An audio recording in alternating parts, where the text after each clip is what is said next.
Hembu angalia mfano huu. Huyu ni mtu maskini, hana hata senti ya kuweza kukimu mahitaji yake. Kwa sababu hiyo, akaamua kwenda kwa tajiri mmoja ili aweze kupata japo fedha kidogo. Yule tajiri akamwambia, mimi huwa sitoi fedha za bure. Hapa kuna kazi ya kufanya. Ukiweza kuikamilisha, omba lolote utakalo nami nitakupa. Tajiri akampeleka maskini kwenye ukumbi mkubwa, kisha akamwambia, siku zijazo mwanangu anatarajia kuoa. Hivyo kazi ninayokupa ni kupaka rangi nyekundu kwenye sakafu ya ukumbi huu.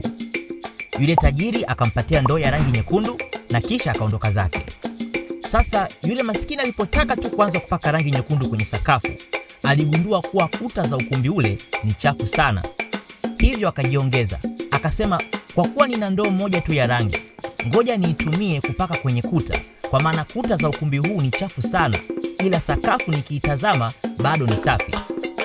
Maskini akapaka kuta za ukumbi ule rangi nyekundu na akaiona kazi yake kuwa ni njema.